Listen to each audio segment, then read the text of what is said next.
Hi, my name is Mohammed Suleman, and I'll be presenting Enhanced Predictive Signaling in Schizophrenia by Katharina Schmack et al. Approximately 1 in 300 people worldwide suffer from schizophrenia. The condition is characterized by persistent symptoms of psychosis, such as delusions and hallucinations. Any good account of schizophrenia must adequately explain these symptoms. Fortunately, both can be explained under the framework of predictive coding. Predictive coding draws on the idea that perception is an inferential process. So sensory information is combined with internally generated predictions to generate a stable representation of the world. These predictions stem from internal beliefs. Mismatch with sensory data and predictions gives rise to an error signal that corrects beliefs and drives learning. In this context, the origin of delusions is considered weakened predictions in lower sensory levels of the cortical processing hierarchy. This means that schizophrenia patients experience unstable sensory representations. Mundane events strike them as surprising because of the failure to accurately predict them. The cognitive effort to make sense of this salience, as well as the aberrant error signal, drive the acquisition of delusional beliefs. On the other hand, hallucinations and the persistence of delusions are explained by strengthened predictions from belief encoding regions of the brain. These strengthened predictions stabilize perception by shaping it according to beliefs. Although significant evidence exists for weakened lower-level predictions, studies concerning strengthened belief-related predictions in psychosis are sparse. And this leads me to the research question.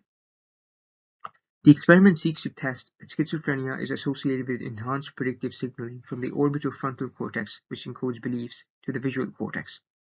Proving this will give credence to the predictive coding-based explanation of schizophrenia and help us better understand the condition. The hypothesis is tested by noting the effect of experimentally induced beliefs on the perception of an ambiguous visual stimulus.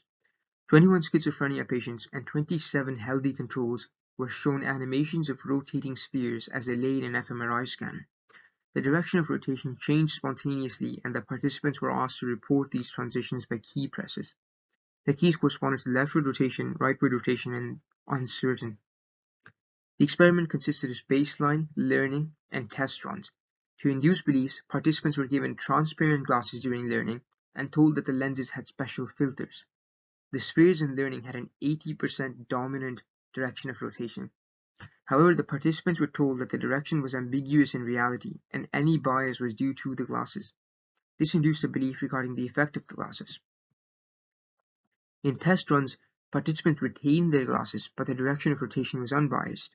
For comparison, baseline runs were conducted without glasses and with unbiased spheres prior to learning. So the actual data collected from the experiment were the intervals between key presses and the results of the fMRI. And this is plotted in figure 1. As can be seen here, perception during the baseline phase was equal with both directions as the sphere was unbiased. Surprisingly, in schizophrenia patients, the results during test runs are less in conformity with learning than in controls. To better compare the effects of induced learning between patients and controls, a measure of the learning-induced bias was calculated.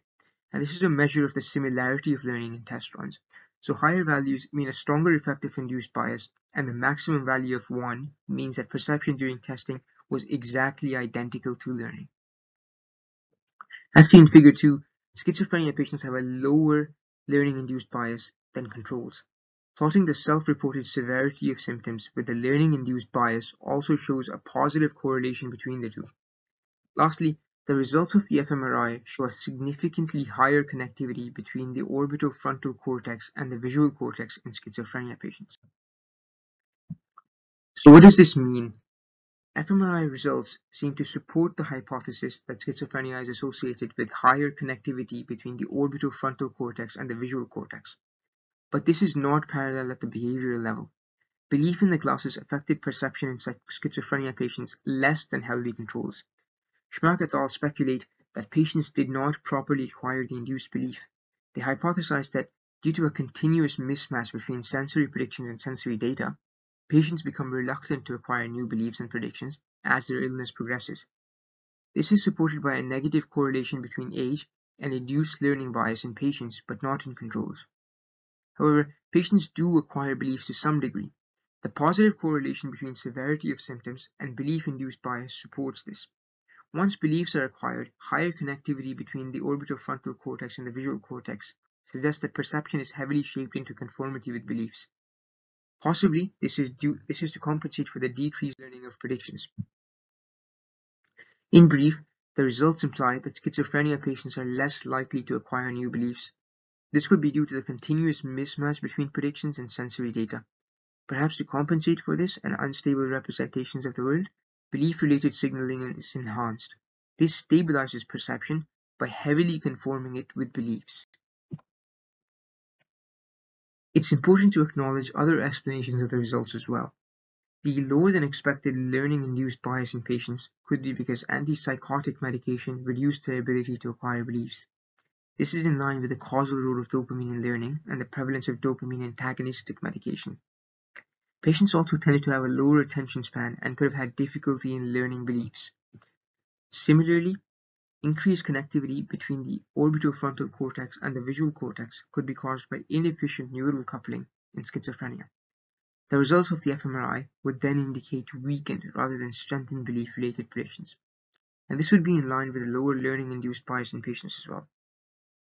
All these highlights the need to repeat the experiment with newly diagnosed patients in medication and attention-controlled settings. This would eliminate the effects of medication and attention deficiencies and would also give insight into how to interpret the results of the current experiment. Thank you for listening. That was all.